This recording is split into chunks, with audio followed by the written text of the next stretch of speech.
the great American patriot Thomas Paine. You get to see them all up close. That was smart. Sorry, I'll have my back to you though. He published a pamphlet called Common Sense.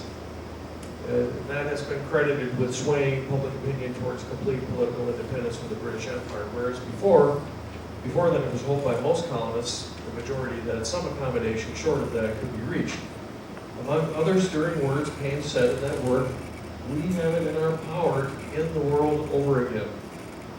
Well, the North Texas Church of Freethought is engaged in a similar struggle. We want to begin religion over again. So consider, when in the course of human events it becomes necessary to dissolve the religious doctrines and dogmas which have long been accepted as unquestionable and unalterable, and to conceive and promote new and better ideas to which all human beings are entitled, a decent respect for honest and serious opinion requires that an account should be given of the causes that require the change. We hold it to be self-evident that religion, as all the works of our kind, must serve the cause of humanity's well-being, satisfaction, and happiness. Prudence dictates caution, and experience shows that people are more disposed to suffer while evils are sufferable. But when a long train of abuses and usurpations evinces a design to place humanity under absolute despotism, it is the right of freethinkers, it is their duty to throw off such religions, to resist and prevent their combination with the power of the state, and to set religious understanding and sentiment on new foundations. The history of traditional religions founded on deities and supernaturalism is a history of continual fomenting and support of war, genocide, slavery, murder, and hatred of, and oppression of people against one another for trivial reasons and under false pretenses. These religious traditions, as well, have undermined, corrupted, and injured the understanding of morality, setting it on foundations that are nonsensical and evil. They have attacked the inalienable right of every person to discover what understanding and meaning they may discover in their personal experiences, and of revising and improving such understanding as new experience and new insights into those experiences allow. And at almost every step, those who tried to steer religious understanding in a different and better direction were attacked, persecuted, and killed for their well-meaning efforts by followers of the religions claiming to be connected with supernatural powers and, of course, a God of love. We, therefore, freethinkers who form their opinions without regard for tradition, authority, or established belief, who reject the supernatural and all superstitions, do solemnly declare that every individual is and of right ought to be completely free to form their own opinions about religious questions, that all connections with traditional religions and their authorities is and ought to be totally dissolved, and with a firm reliance on facts, reason, and honest thought and open discussion, we pledge our lives, our fortunes, and our sacred honor. What do you think? Paraphrase the Declaration. How about this? Thought you might enjoy this one. Give you time to read it through.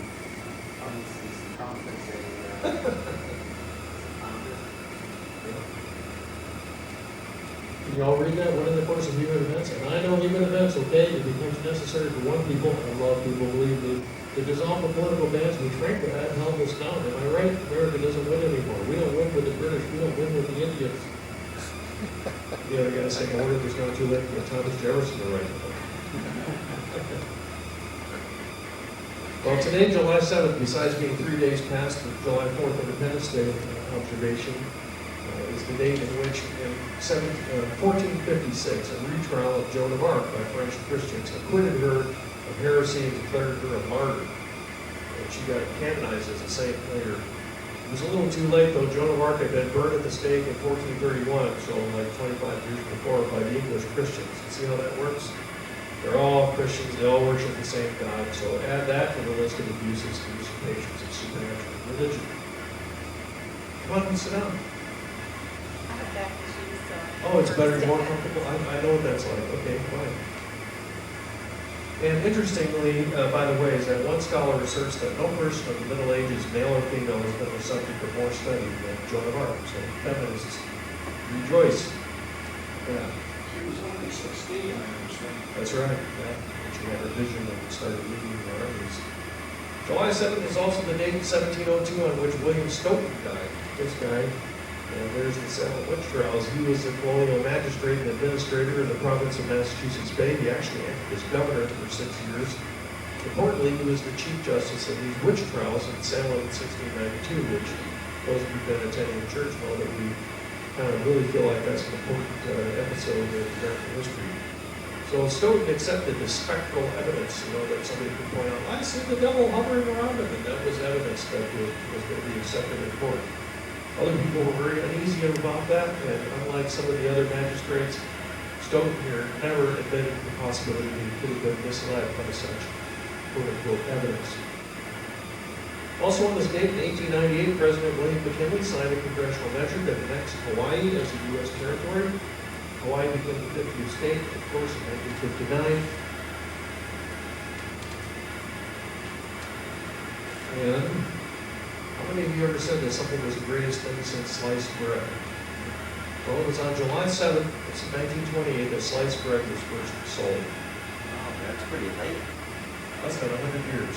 Otto Frederick Rohrwitter, the American inventor and engineer, designed the first automatic bread slicing machine in 1927. There he is on the right-hand side.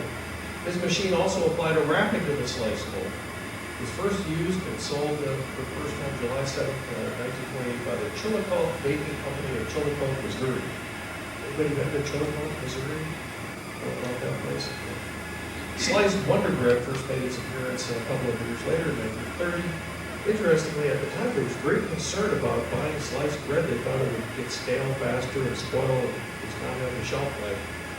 Also, coincidentally, or maybe not coincidentally, Otto Frederick Rohrwitter was born on the same day, July 7th, 1880, so the sliced bread was first sold on his birthday. Now, here's something you may not know. In 1941, on this date, American Armed Forces, remember, this is before we entered the war. Back in July 7th, we didn't enter the war until December, but American Armed Forces took over the occupation of Iceland from Britain and Canada. They had taken control of the country in May of 1940. How many knew that? Iceland was occupied. This is after the start of World War II and the German occupation of Denmark in April of 1940. So the Allied powers at that time, they were worried that Germans would invade Iceland and use it as a base of operations. It was before the U.S. officially entered the war. As I said, there was definite concern that Germans would occupy Iceland. Otherwise, Canada's Prime Minister at the time, Mackenzie King, having said soon after the Nazis overran Denmark, quote, I need hardly point out the strategic importance not only of the security of North Atlantic sea lanes, but to the defense of this continent and maintaining control of Iceland. That was before NATO and all that.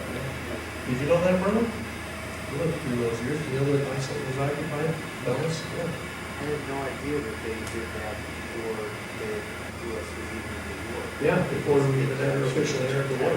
We took over the occupation from the British and Canadians who had otherwise occupied. There was a lot of merchant shipping that was getting sunk by sub. Well, in fact, Hitler was very interested in acquiring Iceland in order to support their separate fleet.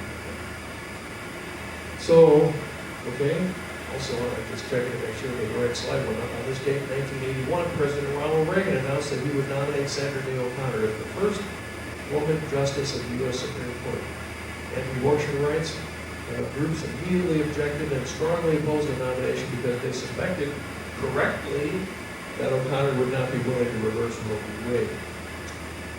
And, did you know that on this date, 1992, the New York Court of Appeals ruled that women have as much right as men to go topless in public.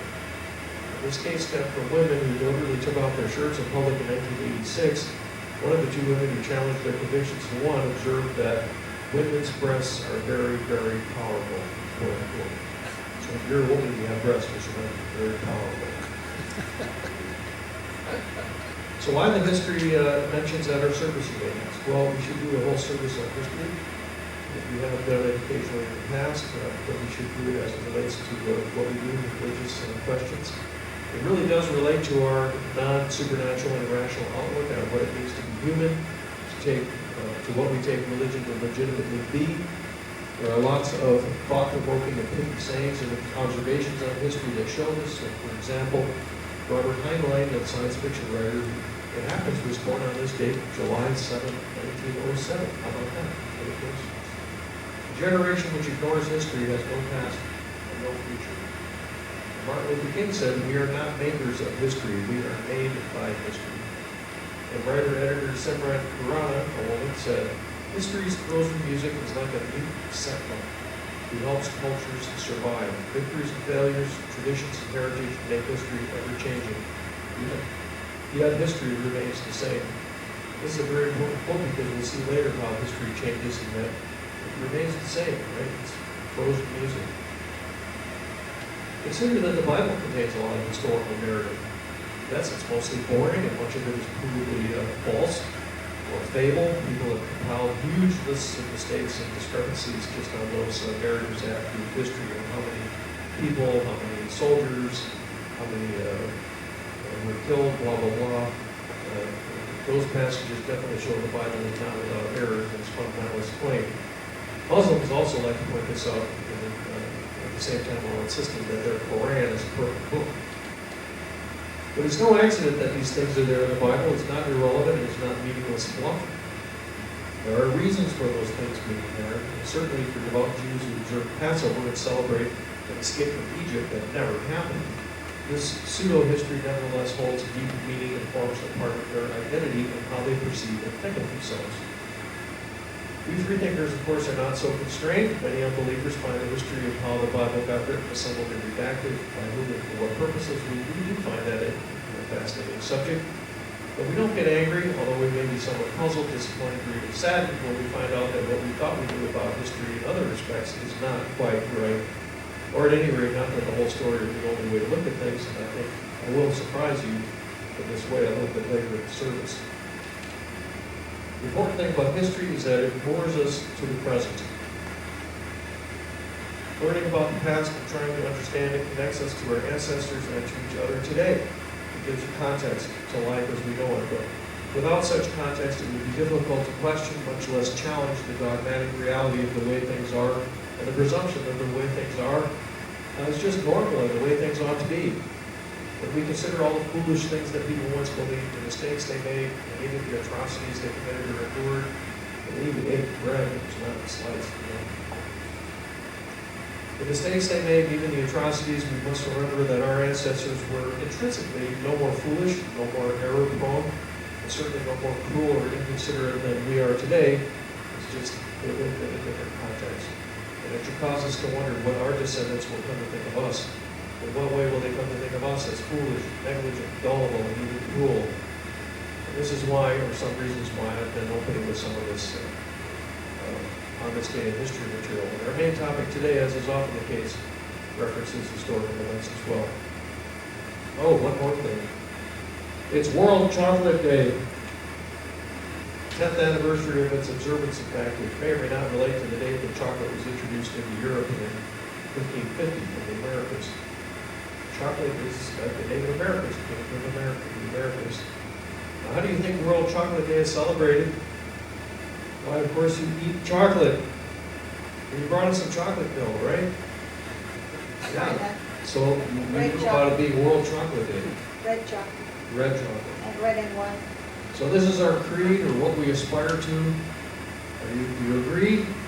Or are there things here to disagree with? We don't demand a statement of faith on anything from anybody, but what we do require, every single person ought to require of themselves, is enough sanity to realize that beliefs, which is only worth thinking, leaves off, ought to be grounded in facts and reason. And it's always a great thing when we can exchange a belief for a better one. Well, the most effort goes into our monthly service. Each is different, and we've had many very good ones, of which we hope today's is one. We once wondered whether we'd run out of things to think about. I think there's no danger of that, but please let us know how we're doing and how we might do it better. My email address is in the bulletin. Just send us a message. Let us know. Even better, help us do it better. John Gauthier is going to do our moment of science today, so he's going to help us have a better service. And Don Cross is presented, and who else?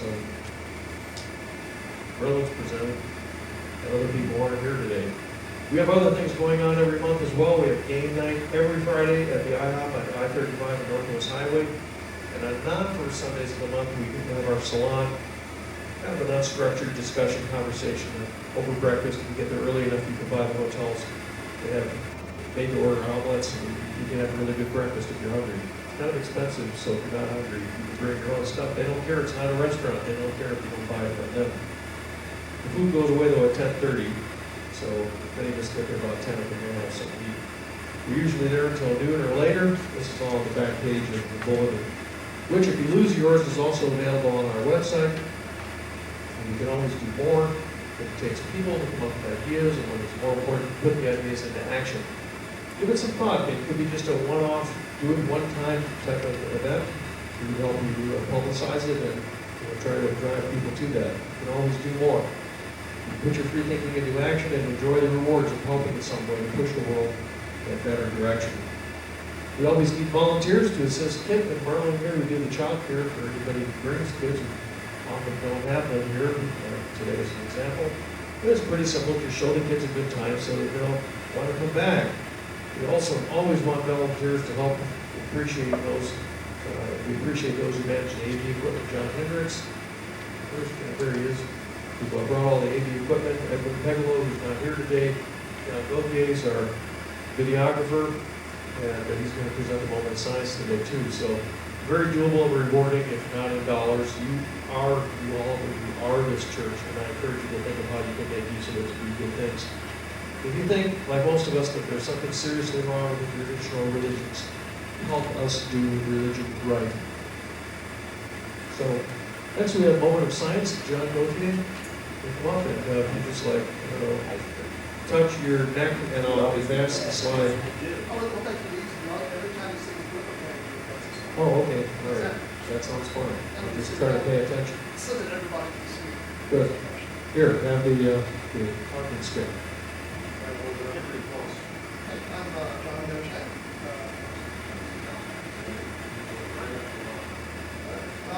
When I was studying undergraduate physics at Louisiana State University around 1980, I became fascinated by the Heisenberg circuit. Among non-physicists, the Heisenberg circuit was I don't know if it's on. It's got a red light. okay. Oh, there you go. There you go. Angle. So among non-physicists, the Heisenberg circuit principle is one of the most misunderstood concepts in physics. Yeah. The Heisenberg circuit principle is not just an abstract scientific concept applied only to scientific research, but one that has observable effects and consequences on our everyday lives and human existence. Well, let's begin with a brief history and overview of quantum physics. In 1894, German physicist Max Planck was commissioned by electric companies to determine how to create the maximum amount of light from light bulbs with a minimum amount of energy. And to do this, he began researching something called black body radiation, which is the electromagnetic radiation emitted by a black body perfect absorber, and how this relates to the frequency of the radiation and temperature. Up to this point, the theories of classical physics did not quite fit in experimental observations. Planck was frustrated with these discrepancies for years until in 1800, when he determined that the experimental observations could be explained by assuming that the electromagnetic energy can only be emitted in discrete units, or quanta. He determined that the size of this unit of energy was determined by the frequency of the radiation emitted times a constant, now known as Planck's constant. Up to the mid-1920s, physicists generally assumed that photons were discrete units of electromagnetic energy, that behaved only in waves. But in 1924, French physicist Louis de Broglie laid the groundwork for modern quantum theory with his PhD thesis that postulated that electrons would exhibit wave behavior, and suggested that all matter has wave properties. This is referred to as wave-particle duality. In his thesis, he specified the formula by which the wavelength of a wave can be derived from the particle's mass and velocity.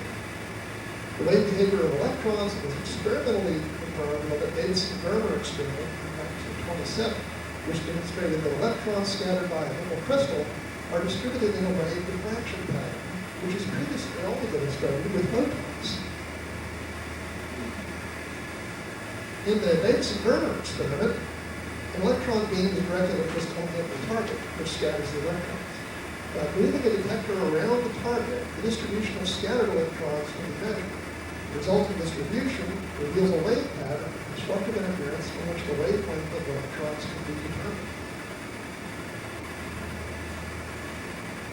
In these comparison images of photon refraction and electron refraction, the bright areas are where the waves constructively interfere. The separation between the bands is determined by the wavelength of the particle. And this is the illustration on the right. I didn't include that, is how they pass the beam through a very narrow slit, which is close to the wavelength of the particle. And then the pattern appears on the screen all the way to the right, where the constructive interference occurs between the bright areas. Right, that's a graph of how the bright areas. John, how were those pictures taken? Is that your camera, or how do we see? Well, you can ask later. I'm going to go ahead and continue. Go ahead, Tim. Next. Yeah. Next slide. Well, that's again. Good. Forward. Thank you. Around the same time as the Broca's work, German physicist Werner Heisenberg was attempting to calculate the wavelengths of the spectral lines of hydrogen atoms using the existing atomic model of electrons holding the nucleus, what they refer to as the Planetary model. Heisenberg's epiphany is that he could resolve discrepancy between theory and observation by abandoning the existing atomic model of well-defined electron orbits and instead substituting statistically fuzzy values for position and momentum. In a letter to fellow physicist Wolfgang Pauli, he stated, "Everything is still vague and unclear to me, but it seems as if the electrons will go longer, will no more move in orbits." He also told fellow physicist Max Born that he had this crazy paper he dared not publish, and he asked Born to read it and advise him on it. Born realized from Heisenberg's paper that the atom can be modeled mathematically using matrix algebra. This is the genesis of the field of physics known as matrix mechanics. In 1927, Heisenberg published his paper on the perceptual content of quantum theoretical kinematics and mechanics. It is this paper which formally describes the Heisenberg uncertainty principle. Heisenberg's work changed our model of the atom from one where electrons follow well-defined orbits on the left around the nucleus to a model where electrons occupy a cloud of probable locations centered around nucleus. The shape of this electron cloud is represented mathematically by what is called the wave function. Formally, the Heisenberg uncertainty principle is defined as any variety of mathematical inequality inserted with a fundamental limit to precision with which certain pairs of physical properties of a particle can be known. Mathematically, such properties are known as complementary variables. Some examples are position and momentum, energy and time, electric potential or voltage, and electric field density, and even gravitational potential and mass density. The Heisenberg uncertainty principle is related to the observable effect, which states that the measurements in certain systems cannot be made without changing something in the system. This formula is a simplified version of the Heisenberg uncertainty principle applies to the complementary variables of position and momentum. Here, x represents position, p represents momentum, which is mass times velocity, and h represents Planck's constant. The delta in this formula represents the range of possible values or uncertainty for each of the variables that follow. The way to read this is that the uncertainty and the position of the particle multiplied by the uncertainty in its momentum must result in a product that is greater than or equal to Planck's constant divided by 4 times time. These graphs illustrate an example of how this applies to particles. If you were to measure the position and momentum of particles over time for a given quantum state, and then plot the distribution of position values on the left and the momentum values on the right, then we would see that when the distribution of possible values of position is wide or less certain, then the distribution of possible values of momentum is narrow or more certain. If we change the characteristics of the system such that the position of the particles become more certain, then we would see the distribution of possible values of momentum become less certain. What is important to know here is about this formula is that it means that no technology can be devised which can simultaneously measure both the position and momentum of the subatomic particle in its circuit. It is a limitation imposed by nature, not by technology. So wave-particle duality presents some interesting conundrums. Consider the case of a double slit diffraction. In this setup, light of a single frequency is directed at two small slits whose size is very close to the wavelength of light. The light that passes through the slits is projected on the screen or photographic plate for real bright areas where there's constructive interference due to the fact that the distances from each slit are different by an integral number of wavelengths. In other words, the peaks of each wave are aligned at these bright areas. If only one photon is transmitted at a time, as you see in the bottom, we will see where each photon strikes the plate. And over time, the diffraction pattern still emerges, and you see the progression from the left to the right. The pattern produced over time reveals a probability distribution of where a photon will go. The different locations are a consequence of the uncertainty and momentum. But if the photon is part of it, it can only go through one slit. So how could there be interference between the two slits? If a detector is introduced to measure which slit the photon goes through, the interference pattern disappears. This is because increasing the uncertainty in the position, i.e. which slit it goes through, increases the uncertainty in the momentum, which alters the path of the electron, the observable path of the light. So a consequence of the Heisenberg uncertainty principle is that it's impossible to observe both wave behavior and particle behavior simultaneously with subatomic particle. The idea proposed by Niels Bohr and Werner Heisenberg was that physical systems do not have definite properties prior to being measured. This is known as the Copenhagen interpretation. Some physicists were pretty uncomfortable with this interpretation of quantum theory, like Austrian physicist Erwin Schrödinger, who wrote, "I don't like it, I'm sorry I ever had anything to do with it." Partly to ridicule this interpretation, Schrödinger proposed a thought experiment where a cat was placed in a sealed box with an atom of a radioactive isotope monitored by a Geiger counter, which in turn controls a mechanism to break a vial of deadly poison. The radioactive atom has some probability of decaying over time, which would then kill the cat. Schrödinger proposed that the implication of the Copenhagen interpretation was that the state of the cat was simultaneously both alive and dead as long as the box remains closed. And the act of opening the box is what causes the cat to be in one of the two states, not the decay of the radioactive atom. This all is somewhat interesting in the abstract, but what does it really mean to the real world? One very real consequence of this is something called quantum tunneling, which has several applications. To understand quantum tunneling, consider our original classical view of how electrons behave as particles. If an electron approaches an electric field with a negative electric charge, then by classical physics, the electron is repelled by the field as long as the energy of the electron does not exceed the repulsive force of the electric field. But quantum physics tells us that the electron also has wave characteristics, and its position at any given moment is uncertain, which we represent here graphically as a distribution of possible positions, this little bell curve you see here. In this situation, the classical physics predicts that the electron will always be repelled by the electric field. Quantum physics predicts that there's some probability, represented by this area under the curve on the far side of the barrier, down at the bottom, in the middle, okay, that the electron can tunnel through this area to the other side, at which point it will be repelled from the barrier along the original direction of travel.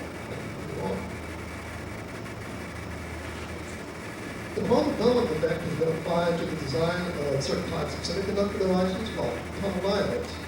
It's also applied to the design of a superconducting device known as a Josephson junction, where electrons can tunnel through a thin insulated barrier and create current without any external voltage being applied. The Heisenberg uncertainty principle is also used in the design of some types of beam splitters. A common type of beam splitter consists of two right-angled prisms glued back-to-back at a back-to-back with a very thin layer of epoxy. Normally, all light is reflected by total-to-total reflection at the right angle at the back of the single prism. But with sufficiently thin layer of epoxy, some of the photons can tunnel across the gap, such that some percentage of the light goes straight through, and some is reflected. The Heisenberg circuit principle also explains why radioactive decay occurs in unstable isotopes. The nucleus of an atom and its protons are positively charged, and like charges repel. But the strong nuclear force, which is strong at very short distances, is greater than the electromagnetic force, or Coulomb force, inside the nucleus, and this holds the nucleus together. A combination of two protons and two neutrons is inside the nucleus constitutes an alpha particle whose position probability waveform extends partly past the tipping point where the Coulomb force exceeds the strong nuclear force. This means that over a period of time, there's a probability that the alpha particle will exist far enough away from the nucleus that it can leave the nucleus and alpha decay occurs.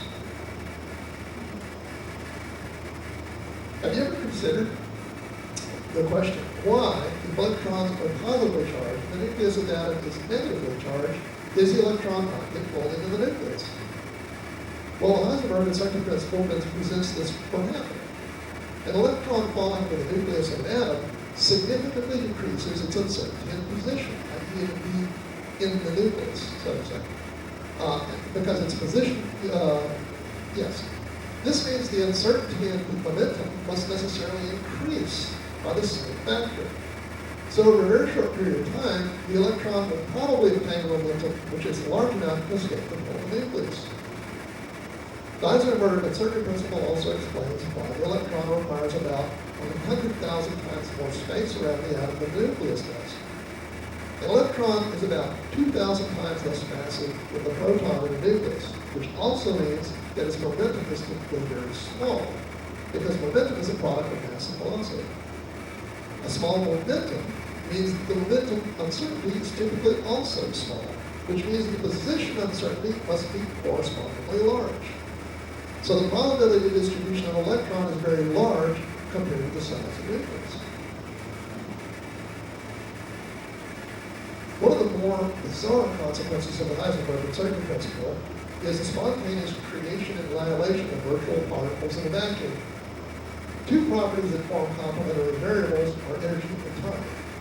The inequality formula for these properties looks just like the formula for position and momentum, with delta E representing uncertainty and energy in a given volume of space, and delta T representing the duration of time over which that space is observed.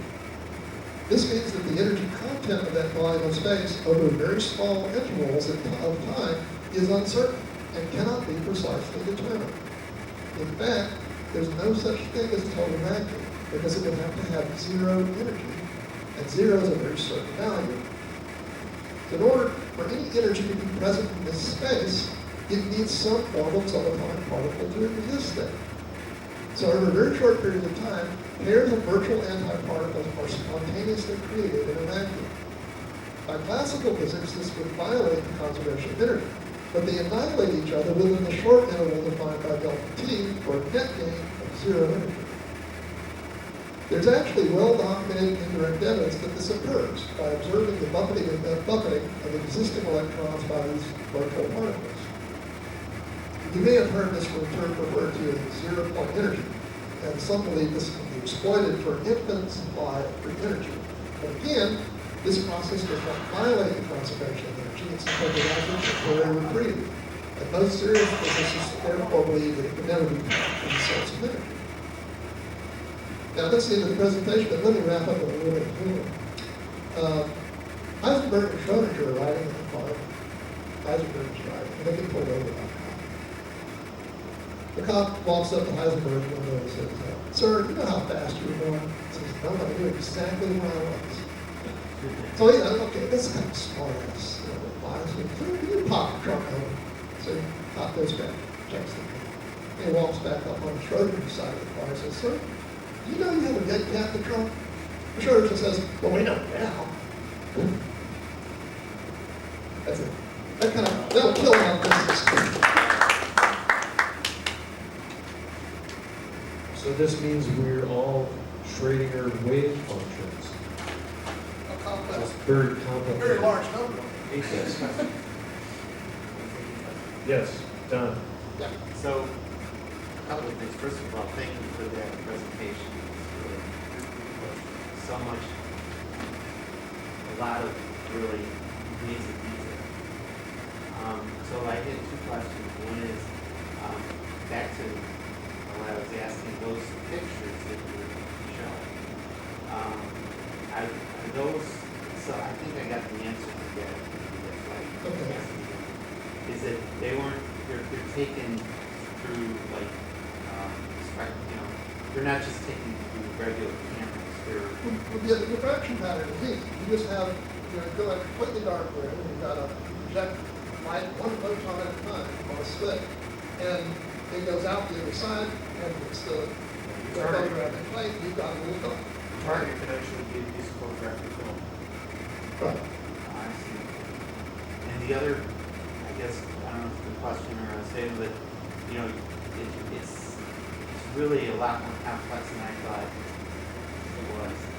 And I guess I'm wondering if people, who don't understand it, really don't know what it is other than the observation part of it, which is that, first of all, you can't be certain that, there's no such thing as absolute certainty.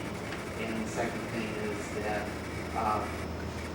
things change based on your, based on who's observing it, which neither of those seem to be true. I mean, once you, see what you've shown.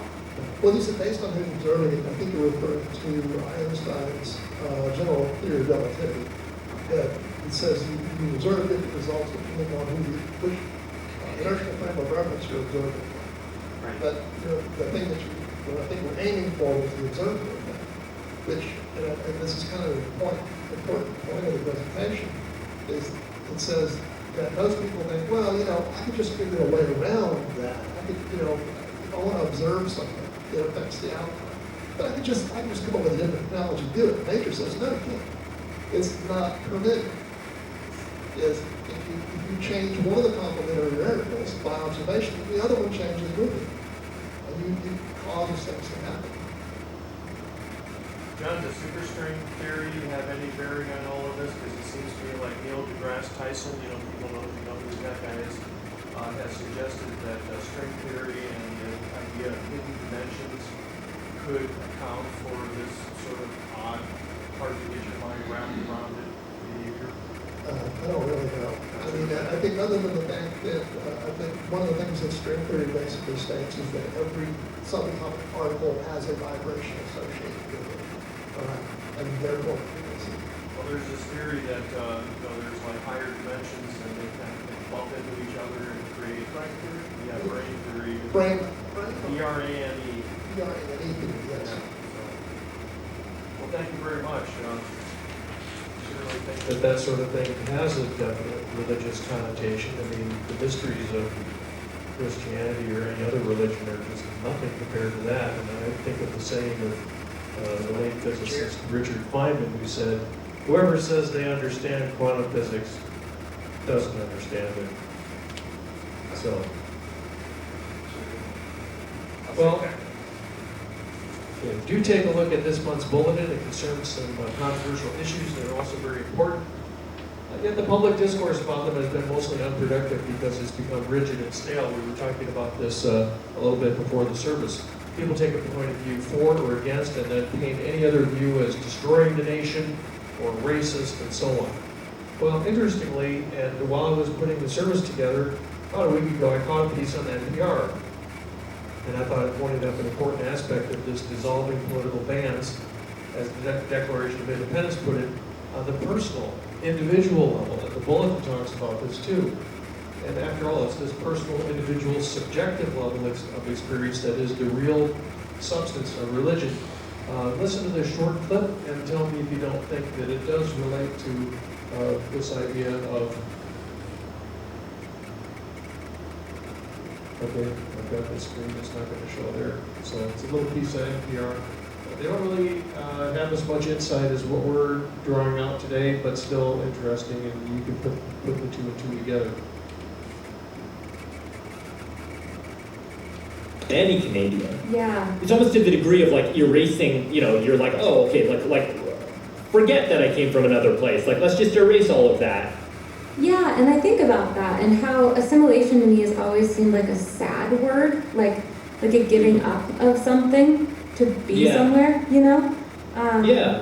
But at the same time as that sits in my mind, I think about, okay, what if lots of leftists immigrate to Canada Yeah. and they all think like, wow, thank you so much, hockey's not for us.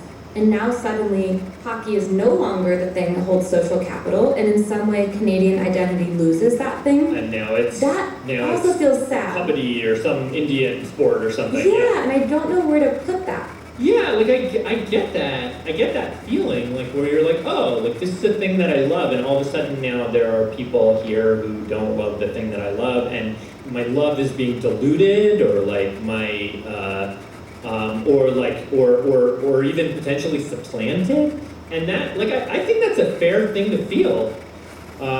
There's also a way to to sell it, you know, like it's like, okay, like let's get some Indian kids in the NHL. I remember, Yeah.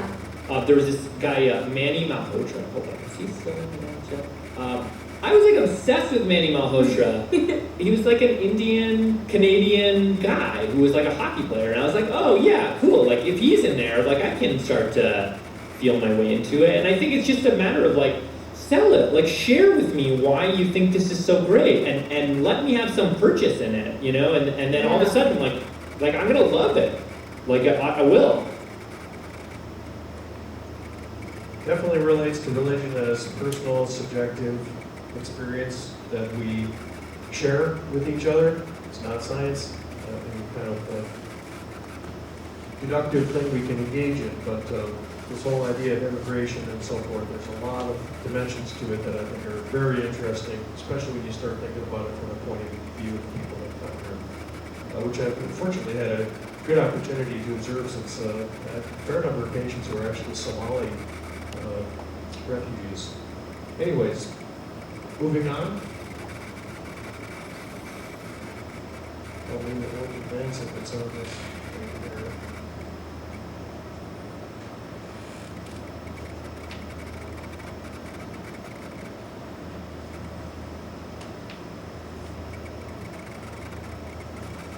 Tim needs a new computer. You do. If anybody's got an extra laptop, I sure would like to get that.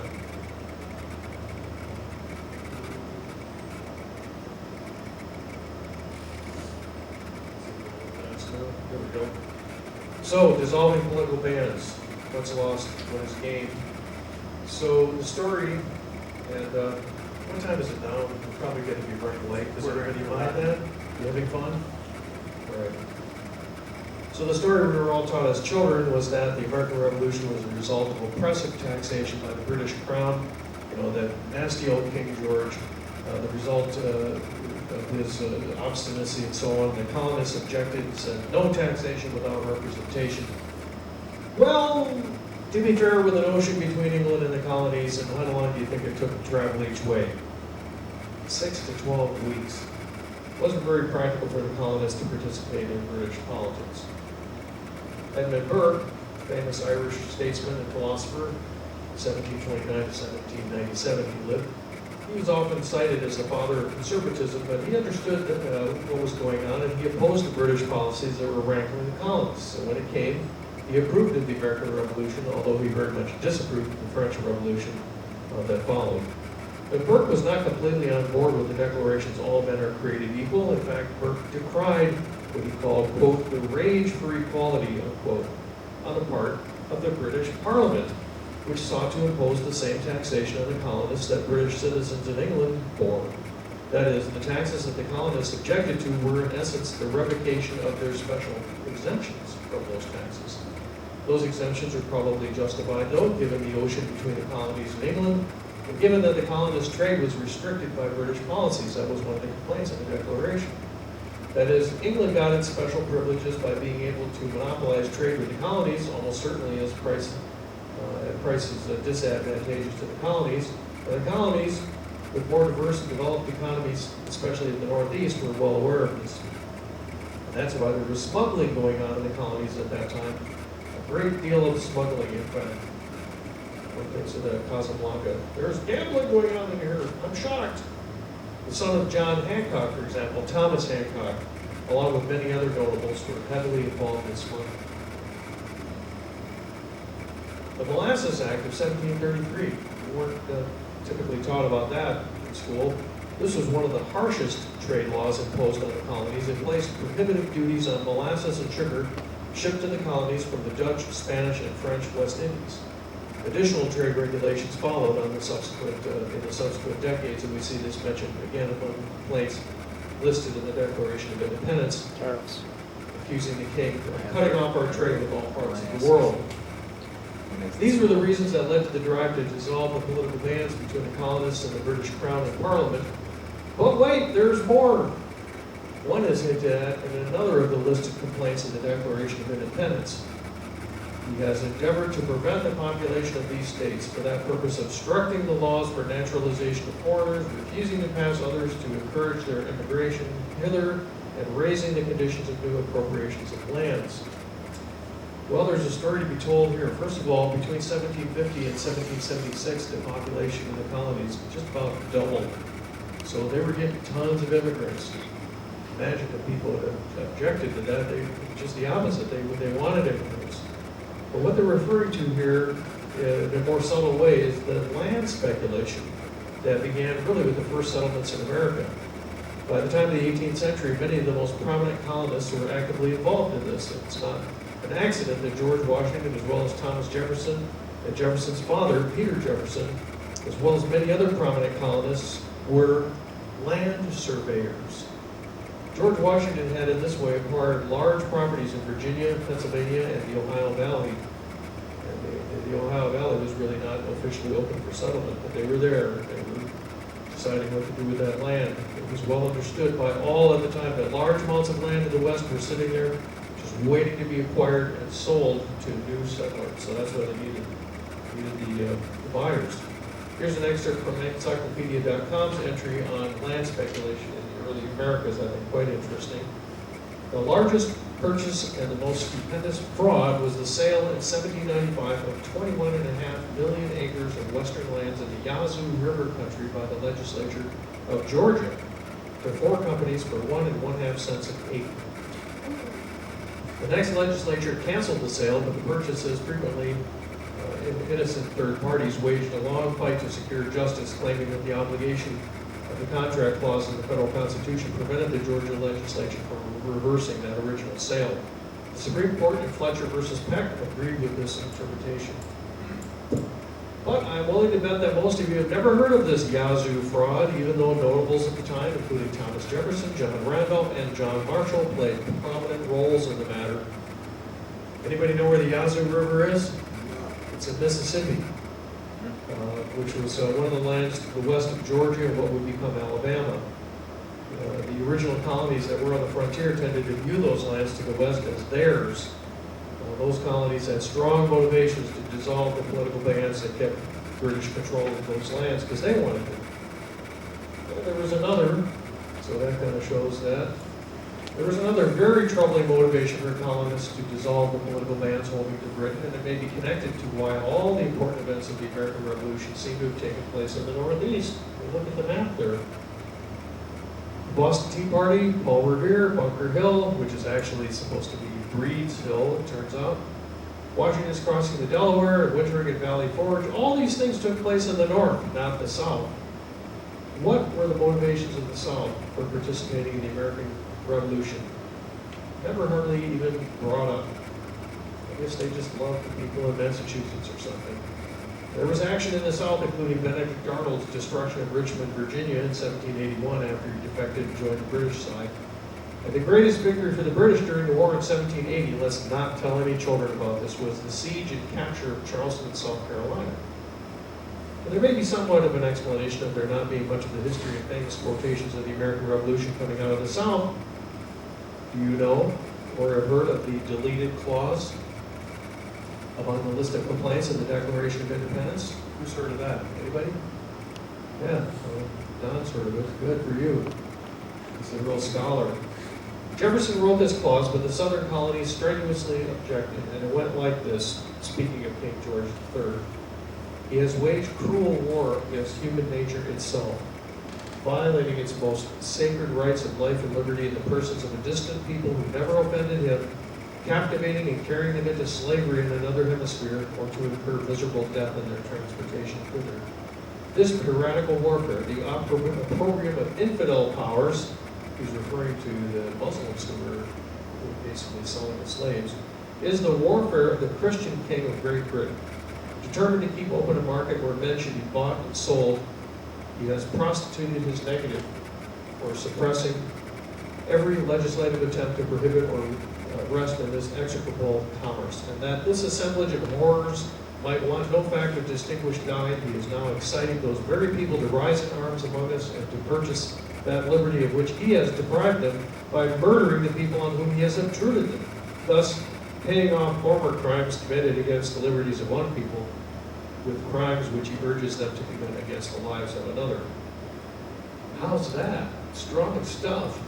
And it shows that Thomas Jefferson did not exclude people of a different skin color or ancestry from this all men are created equal. But the southern slave-holding colonies, they wouldn't have any of this.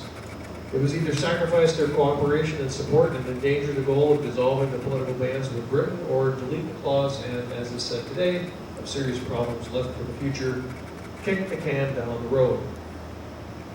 Note that the clause mentions exciting those very people to rise to arms among us, that is, promise slaves their freedom if they will support the British Crown. That was actually done. And this complaint survived the Declaration of Independence's final complaint, very much abbreviated. He has excited domestic insurrections amongst us. Now there's another wrinkle to this. It says the deleted clause. Wait, there's more. That deleted clause is primarily citing the injustice of commerce in slaves brought from Africa.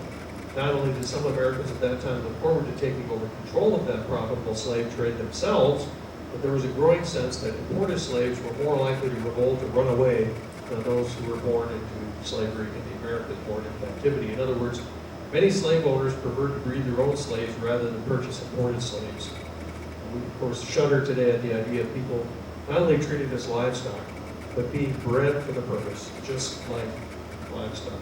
Just disgusting. But wait, there's more. There's even more. How many of you have heard of this famous case of British jurisprudence?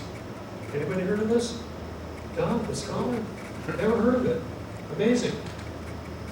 Well, it's considered to be one of the most important milestones in the drive to abolish slavery. Interestingly, the case had some similarities to the infamous Dred Scott case in 1857. But Somerset versus Stuart was decided in 1772. It was widely reported on and discussed in the American colonies. It was no secret, they knew all about it. The case depended on whether it was lawful for James Somerset, an enslaved African purchased in Boston sometime before 1769, when his owner, Charles Stuart, moved back to England. Somerset ran away and he sought to prevent being taken to Jamaica and sold. The judge in the case, William Murray, the first Earl of Mansfield, found for Somerset for the slave, because he said no laws had authorized slavery in Britain and there was no basis for slavery in British common law. The key language was this: the state of slavery is of such nature that it is incapable of being introduced on any reasons, moral or political, but only by positive law, have to pass a law, which preserves its force long after the reasons, occasions, and time itself from whence it was created is erased from memory. It is so odious that nothing can be suffered to support it but positive law. And that's the law, it wasn't it? So, now this did leave ambiguous whether slavery was legal elsewhere in the British Empire, but clearly it posed a threat to its practice. In fact, Somerset is often cited as an important contribution to the abolitionist movement. The southern slave states, of course, what do you think they thought about this decision? 1772, 4 years before the great 1776. Well, they certainly would have appreciated this as a direct threat to their whole way of life.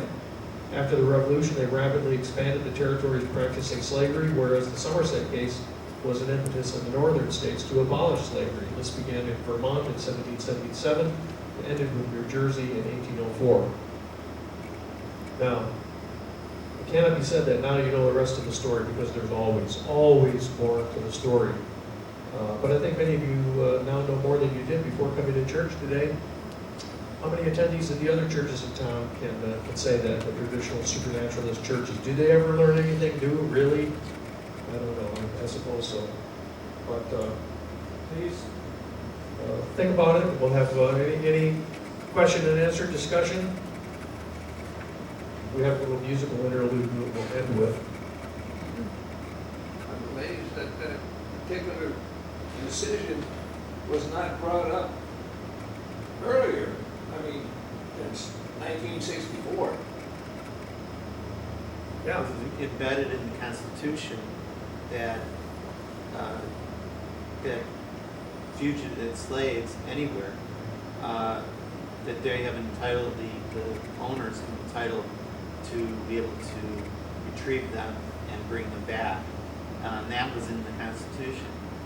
So it was clear that in order to keep the southern states in, or get them to ratify, they had to be able to make sure that slaves were slaves everywhere in the United States. Yes. and it's interesting to think about too that the southern states, had they not gone along with the Declaration of Independence and joined the northern colonies, suppose they said, fine, we're taking our ball and going home and established their own country. They might call it like the Confederate States of America, for example. Then you would have the conditions that tried to be enacted by the South at the time of the Civil War, without the North having an excuse, and certainly was in no position to invade the South and say, no, you're on our side whether you like it or not. Would have really greatly weakened the Americas, and of course the Civil War was supported by a number of European powers, including the British, who sold ships to the South to pirate northern ships and engage in mayhem and so forth, because they knew that if they could divide America, it'd be weaker to have two countries than one. So it's interesting to think that it might have almost started out that way had we not gone along with slavery. I mean, there's no way to tell, but certainly kind of odd ins and outs of history and people suffering for quote unquote no good reason, but then again maybe good comes of evil, as it were. Both sides. If God were in charge, it wouldn't be that way. Yeah, both sides claimed that they had God on their side. Right. They both looked at the scripture and said, took pieces out of it and said, this is why, Sure. we think God believes in slavery, or that God believes slavery should be abolished. Absolutely. We had a church service on race and racism that kind of delved into where that all came from, which the Nazis adopted too, along with belt buckles that said, Gott mit uns, God is with us. A lot of this stuff just doesn't get mentioned. Imagine putting that up on a banner or forward. I wonder if that would be objected to. So, please think about that. Lots to think about, plus you can go out and remember about the sliced bread.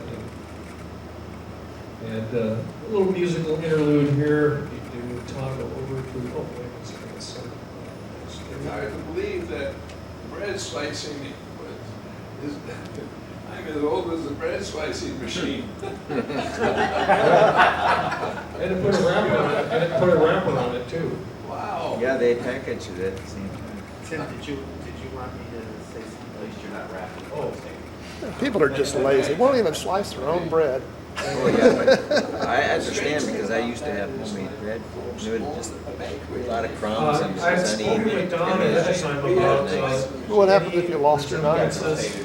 Yeah. Yeah. It's as good as sliced bread. Okay, we're. One more thing. Slap you with a ruler. I discussed, one more thing is that I discussed with Don, who has an interest in Brexit, that's another example very much in the news and on many people's minds of an example of dissolving political bonds or dissolving political bands. And I asked him to think about, maybe talk a little bit briefly just about, who benefits, who gains, who loses, and is at a disadvantage. And, what's happened and what's going to happen, and we know that a lot of the advertising to the British about vote for Brexit was misleading and so forth. But Don, you had some time to think about that. Yeah, I did. Take a stick here. Now that you've heard the whole service, you can maybe relate it a little bit.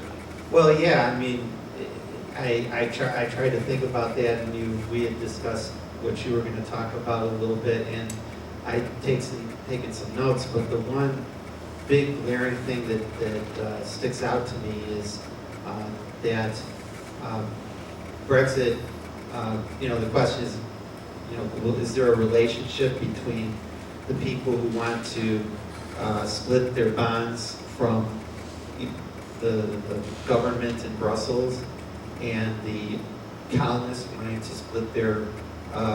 split away from the government in London. And the thing that occurred to me overall is that the men who put their names on the Declaration of Independence knew that the British were not going to allow the colonies to go peacefully, and that they were likely signing their own death warrants by signing the Declaration of Independence, as opposed to Brexit, where the European Union had put an escape clause, called Article 50, into the European Union Charter. And as a result, that allowed the people who were leading the charge for Brexit to be able to say, oh, this isn't going to be hard. This is going to be the easiest thing because there's an out clause. So I think that was a big difference, is that the stakes, from the standpoint of the people who wanted to leave, were significantly lower than those of the people who wanted to separate from Britain. And I had made some other notes, but we're out of time, so. Yeah, we have a little musical interlude here, but I'm not sure it's going to show on the screen. I think I'll have to shut down the PowerPoint to be able to see it. So there's a few final slides that I'll have to just remember from memory. Those can come up. Okay. Well, it's a YouTube video. Rusty Dale, who's not here today, helping me get this downloaded because the download thing doesn't work. Well, I guess it's just not going to show there. You watch this screen. Little screen.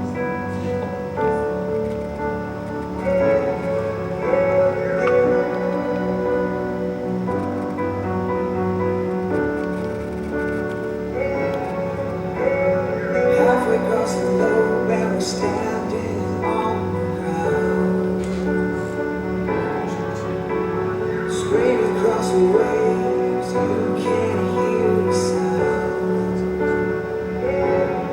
There's no fair trials, no train, no liberties, We've colonized America, we won't stand for tyranny.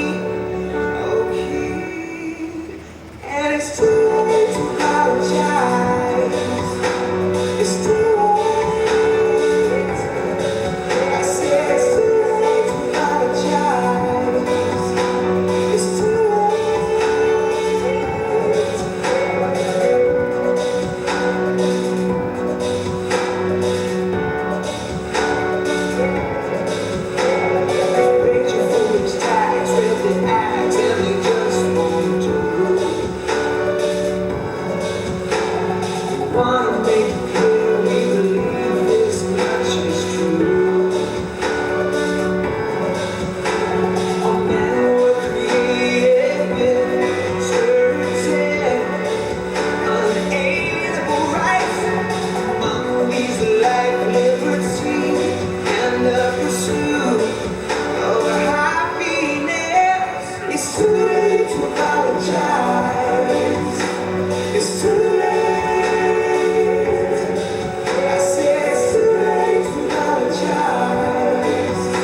So that's how you take facts and make them into myths, right? Because their beef really wasn't with King George, it was the Parliament. But it's so much a better story to say we rejected the monarchy, that it was King George doing all the bad stuff. In fact, how many have heard of the Olive Branch petition that was sent about a year before I think it was sent in 1775?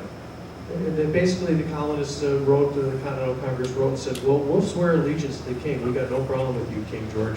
It's just this Parliament, you can't be paying all their taxes and stuff. Just like Edmund Burke said, the American colonists are being mistreated.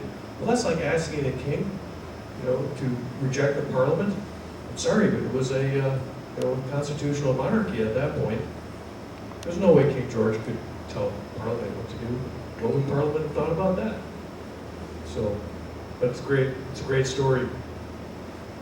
Just always a story beyond the story, and that's what's fun, ferreting that sort of thing out. Remember that Freethought is not free. We have these rainbow-colored boxes in the back to deposit all of your cash and negotiable bonds, diamonds, and stuff. There is Mark's holding it up to make sure you see it. Church has bills to pay. We'd like you to please help us out. The most important thing you do, of course, is just showing up for our services and participating. But we do like to pay bills. The other thing is that the next service will be August 4th, and it's going to be about science with a question mark. Is science enough?